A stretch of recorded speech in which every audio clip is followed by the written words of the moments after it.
In this video, I'm going to walk through how you can create great looking coloring book pages for free using artificial intelligence, specifically NightCafe.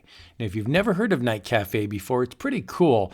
You get these credits every day, 5 credits. So as you can see here over on the corner, I've got over 1,000 credits. I've never paid a penny to use NightCafe, and you get an email that says claim your credits, and so that's what I do every day. So you're going to sign up on NightCafe for free, and then you're going to go to this create button right here on the top right.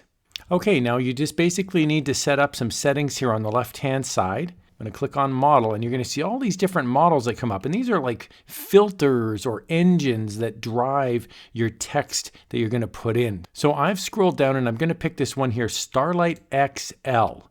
It's a model designed for creating stunning concept art and illustrations. Now I'm going to type something here into the text prompt. I'm going to write simple coloring book page featuring a bear wearing a top hat. Now here's the key. There's a style right here, and you're going to click it, and your preset style, you're going to pick charcoal.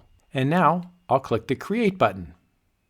And there's our coloring book page featuring our bear wearing a top hat. Now you can always adjust the text prompt. So I'm going to say, for example, in a forest, and I'll click create again.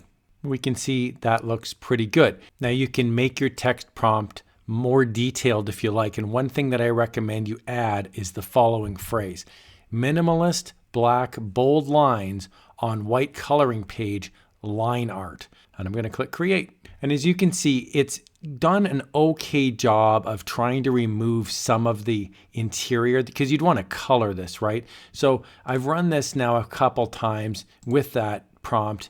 It works okay. It's not ideal. And I've also made some other coloring book pages like this, and you can see there's even a little bit of color in here. So it is not perfect. So what you would want to do if you've got Photo P, for example, is you would take this design and then you could remove some of the black if you're so inclined. I really hope you found this video helpful. Like any free AI tool, it's not going to be perfect, but I find that NightCafe is very easy to use. And if you're looking for simple activity pages or coloring pages, you really can't beat free. So this can be a good option if you're doing digital crafting or even real crafting, or if you're looking for a simple coloring book page or a crafting page. Here's another video that you'll find helpful in the world of AI. Thanks a lot for watching.